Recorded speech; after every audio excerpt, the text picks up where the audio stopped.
Hello my dear friends, આજે આપણે જોવાના છીએ કે 16 માર્ચથી 22 માર્ચ સુધીનો સમય મેષ રાશિવાળા એટલે કે એરીઝ રાશિવાળા લોકોનો અલ ઈ જેમના નામનો પહેલો અક્ષર છે એમનું નેક્સ્ટ વીક કેવું જવાનું છે.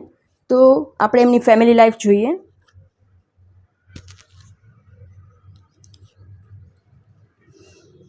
હેલ્થ જોઈએ, ફાઇનાન્શિયલ લાઈફ જોઈએ.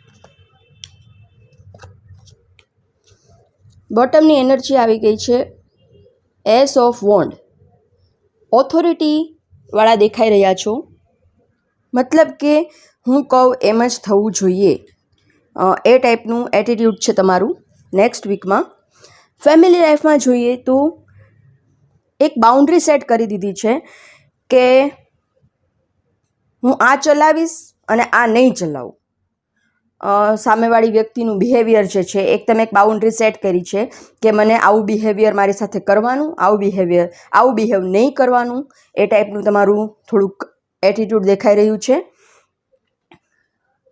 તમે જે કાંઈ પણ પ્લાન કરેલા લાઈફમાં અત્યાર સુધીમાં એના ઉપર તમે કામ કરી રહ્યા હો એવું દેખાઈ રહ્યું છે. એક્શન ઓરિએન્ટેડ તમે બની રહ્યા છો, એક્શન લઈ રહ્યા છો, પણ છતાં પણ તમે રાતે જાગીને તમે ટેન્શન લઈ રહ્યા છો કે હું જે એક્શન લઉં છું એ પૂરતા છે કે નહીં, કે મારે વધારે એફર્ટ કરવાની જરૂર છે. તો તમને ડિવાઇન એવું કહી રહ્યા છે કે ચિંતા નહીં કરો, બધું તમારા પ્લાનિંગ, બધું તમે જે પ્લાન કર્યું છે બધું ખૂબ જ સરસ રીતે એક્ઝિક્યુટ થઈ જશે, ખોટી ચિંતા નહીં કરો.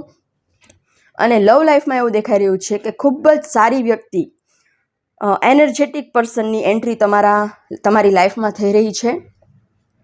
બોય હોય તો ખૂબ જ સારી ગર્લ તમારી લાઈફમાં એન્ટર થઈ રહી છે, અને ગર્લ હોય તો ખૂબ જ સારા બોયની એનર્જેટિક પર્સનની એન્ટ્રી તમારી લાઈફમાં થઈ રહી છે. હેલ્થ જોઈએ તો હેલ્થ ખૂબ જ સારી રહેવાની છે.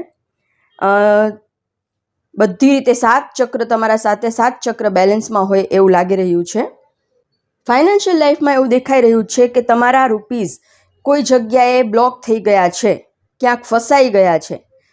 કોઈ વ્યક્તિએ તમારી સાથે ચીટિંગ કર્યું છે. કોઈ તમારા ધારો કે બિઝનેસ છે, જોઈન્ટ બિઝનેસ છે, તો 2 પાર્ટનરમાં એક પાર્ટનર તમારી સાથે ચીટિંગ કરી રહ્યો છે, તમને ધોખાધડી તમારી સાથે થઈ રહી છે. તો એના માટે તમે અવેર થઈ જાઓ, એ વ્યક્તિને ઓળખો અને એના ઉપર એક્શન લ્યો. તમે બેવકૂફી કરતા દેખાઈ રહ્યા છો કે તમે એવો પણ એક મેસેજ આવી રહ્યો છે કે તમે તમારા પાર્ટનર, બિઝનેસ પાર્ટનર ઉપર ફૂલ્લી ટ્રસ્ટ કરીને બધું એમને સોંપી દીધું છે, બધા મેજર નિર્ણય એ લઈ રહ્યા છે. તો એવું નહીં કરો. તમારે તમારી ફાઇનાન્સના નિર્ણય તમારે જાતે જ સમજી વિચારીને લેવાના છે, કોઈના ઉપર ટ્રસ્ટ કરવાનો નથી. એની તમને ના પાડવામાં આવી રહી છે. તો બેવકૂફી બિલકુલ જ કરતા નહીં.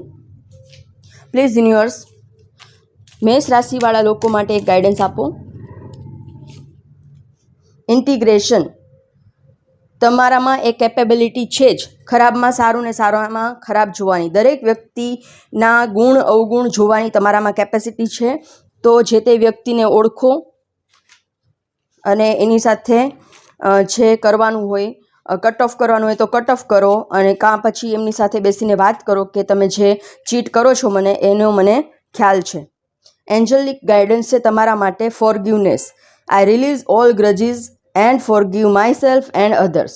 અને સાથે સાથે તમને એન્જલ્સ એ પણ કહી રહ્યા છે કે એવી વ્યક્તિને ઓળખી લ્યો, એમની સાથે વાતચીત કરીને પ્રોબ્લેમ સોલ્વ કરો, અને ગ્રજીસ મનમાં નહીં રાખતા કે આણે મારી સાથે આવું કર્યું.